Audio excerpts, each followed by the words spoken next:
Hello friends, നമുക്കൊന്ന് ഗുണ്ടിൽപേട്ട സൂര്യകാന്തി പൂത്തത് കണ്ടിട്ട് വന്നാലോ. ഞാനും എൻ്റെ ഫ്രണ്ടും അവളുടെ ഹസ്ബൻഡും അവളുടെ 2 മക്കളും എൻ്റെ മോളും കൂടിയാണ് യാത്ര. അവളുടെ കാറിലാണ് പോണത്. പിന്നെ ചെക്ക് പോസ്റ്റിൻ്റെ അടുത്തുള്ള ഒരു ചായക്കടയിൽ ചായ കുടിക്കണമെന്ന് ഷാജിയേട്ടന് പറഞ്ഞപ്പോൾ ഞങ്ങളെല്ലാവരും അവിടെ ഇറങ്ങി ചായ കുടിക്കുകയാണ്. ഞാൻ ശരിക്കും ചായ കുടിക്കില്ല, പിന്നെ അവൾ പറഞ്ഞപ്പോൾ ചായ കുടിച്ച്. പിന്നെ മാങ്ങ മേടിച്ച് മാങ്ങയെല്ലാം കഴിച്ചിട്ട് നമ്മൾ പിന്നെ യാത്ര തുടരുകയാണ്. പിന്നെ ഇവിടെ ചെക്കിങ് ഉണ്ടായിരുന്നു. കർണാടകയിൽ നിന്ന് വരുന്ന വണ്ടിയൊക്കെ ചെക്ക് ചെയ്യുമായിരുന്നു. നമുക്ക് പിന്നെ ചെക്കിങ് ഒന്നും ഉണ്ടായില്ല. നമ്മൾ പോയി. പിന്നെ കാട്ടിലൂടെയുള്ള യാത്ര എല്ലാവർക്കും അറിയില്ല, അടിപൊളിയാണ്. പിന്നെ നമ്മളിവിടെ എത്തി, പൊൻകുഴി അമ്പലത്തിൻ്റെ അവിടെ എത്തി. പിന്നെ പൊൻകുഴി അമ്പലത്തിൻ്റെ അവിടെ നിന്ന് വണ്ടി നിർത്തി നമുക്ക് ഫോട്ടോ എടുക്കണം എന്ന് പറഞ്ഞുകൊണ്ട് നമ്മൾ ഫോട്ടോ എടുക്കാൻ വേണ്ടി ഇറങ്ങിയതാണ്. അമ്പലത്തിലൊന്നും കയറിയില്ല, ഫോട്ടോ എടുക്കാമെന്ന് പറഞ്ഞിട്ട് അവിടെ ഇറങ്ങി. അപ്പോൾ ഒരു കുരങ്ങൻ ഞങ്ങളുടെ അടുത്ത് മാങ്ങ ഉണ്ടായിരുന്നു, അത് തട്ടിപ്പറിക്കാൻ വേണ്ടി. അപ്പോൾ അവൻ പറഞ്ഞു, അയ്യോ എൻ്റെ അടുത്തൊന്നുമില്ല. അപ്പോൾ എൻ്റെ കയ്യിലൊരു മാങ്ങ ഉണ്ടായിരുന്നു. അപ്പോൾ പിന്നെ എല്ലായിടത്തേക്കും കുരങ്ങൻ ഇങ്ങനെ വരും. അപ്പോൾ ഞാനത് അതിനിട്ട് കൊടുത്ത്, അപ്പോൾ അതും എടുത്തിട്ട് അത് അതിൻ്റെ മുകളിൽ കയറിയിരുന്ന് കഴിക്കുക. അപ്പോൾ അവൾ അതിന് ഫോട്ടോ എടുക്കുമായിരുന്നു.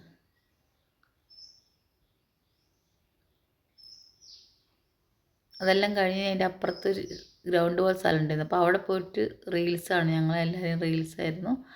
അതെല്ലാം കഴിഞ്ഞിട്ട് ഞങ്ങൾ പിന്നെ യാത്ര തിരിച്ച് കാറ് കയറി. പിന്നെ എൻ്റെ കാറിലുള്ള എൻ്റെ വീഡിയോ ആണ്. നമ്മൾ പിന്നെ എവിടെ പോയാലും റീൽസ് ഇല്ലാത്ത പരിപാടി ഇല്ലല്ലോ.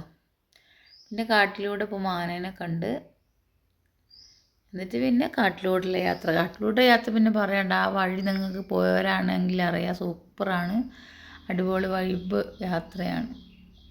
2 വശം കാടും പിന്നെ നല്ല അടിപൊളി റോഡും. പിന്നെ ഞങ്ങൾ സൂര്യകാന്തി പാടത്തെത്തി. അവിടെ നിന്ന് കുറച്ച് റീൽസൊക്കെ എടുത്ത് ഫോട്ടോ എടുത്തിട്ട്, അവിടെ ഒരാൾക്ക് 10 രൂപയായിരുന്നു. ആ 10 രൂപയും കൊടുത്തിട്ട് ഞങ്ങൾ കയറി ഫോട്ടോയും റീൽസൊക്കെ എടുത്ത്.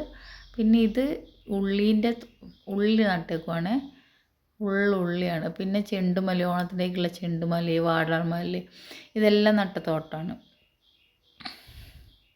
പിന്നെ ഞങ്ങൾ ഗുണ്ടിൽപേട്ട ടൗണിലെത്തിയിട്ട് പിന്നെ തിരിച്ച് വരാമെന്ന് ഓർത്താൽ പിന്നെ അങ്ങോട്ട് തന്നെ ഉള്ളോട്ട് പോയപ്പോൾ ഒരു 2-3 ഏക്കർ തോട്ടത്തിൽ സൂര്യകാന്തി പൂത്തിട്ടുണ്ട്. പിന്നെ അവിടെ കയറി. അവിടെ ഒരാൾക്കല്ല എല്ലാവർക്കും കൂടെ 100 രൂപ കൊടുത്താൽ മതി.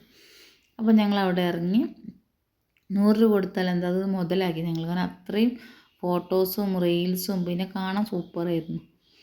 അതെല്ലാം എടുത്ത് പിന്നെ അവിടുന്ന് കുറേ റീൽസ് എടുത്ത്, ഞാൻ കുറേ റീൽസ് എടുത്ത്, അവൾ കൊടുത്ത്, എൻ്റെ മോള് കുറേ റീൽസൊക്കെ എടുത്ത്. നല്ല ഭംഗിയുണ്ടായിരുന്നു സ്ഥലം കാണാൻ. ആ മരം അവിടെ വന്നതുകൊണ്ട് ഒന്നും കൂടെ അടിപൊളിയായി. അപ്പോൾ എല്ലാവരും വരികയാണെങ്കിൽ കാണണം. ഇപ്പോൾ പാടത്തിൻ്റെ അടുത്ത് ആളുണ്ടാവും, ക്യാഷ് കൊടുക്കണം അവർക്ക്. ചിലപ്പോൾ 10 രൂപയായിരിക്കും, ചിലപ്പോൾ 50 ആയിരിക്കും, ചിലപ്പോൾ 100 ഒക്കെ ആയിരിക്കും. ഇവിടെ ഞങ്ങൾ കയറിയപ്പോൾ ഒരാൾക്കല്ല എല്ലാവർക്കും കൂടെ 100 രൂപയാണ് പറഞ്ഞത്. 100 രൂപ കൊടുത്താലും കുഴപ്പമൊന്നുമില്ല, പക്ഷെ നല്ലതായിട്ട് കാണാനുണ്ടായത്. അത്രയും വലിയ പാടമാണ്. ഞങ്ങൾ ആദ്യം പോയത് ചെറിയതായിരുന്നു, അതുകൊണ്ട് അവിടെ 10 രൂപ ഉണ്ടായിരുന്നുള്ളൂ. പിന്നെ ആ മരത്തിൻ്റെ നേരത്തെ കണ്ടില്ല ആ മരം, അതിൻ്റെ ഒരു വള്ളി തൂങ്ങിയിട്ടുണ്ട്, അതിൽ കയറി കുറച്ച് നേരം കളിച്ച് പിന്നെ ഐസ്ക്രീം വാങ്ങി. പിന്നെ ഞങ്ങൾ തിരിച്ച് വരിക. റോഡ് വഴി പിന്നെ കുറേ പച്ചക്കറി ഉണ്ടായിരുന്നു. പച്ചക്കറി ഒന്നും മേടിച്ചില്ല. പിന്നെ ഞാൻ പപ്പായ മേടിച്ചു, കാരണം എനിക്ക് പപ്പായ കിട്ടില്ല, അതുകൊണ്ട് പപ്പായ മേടിച്ച്. പിന്നെ ഞങ്ങൾ തിരിച്ച് ചെക്ക് പോസ്റ്റ് എത്തി. ചെക്ക് പോസ്റ്റ് കടന്നപ്പോൾ വഴിക്ക് ആനേനെയും മാനിനെയൊക്കെ കണ്ട്. പിന്നെ ഇതെത്തി.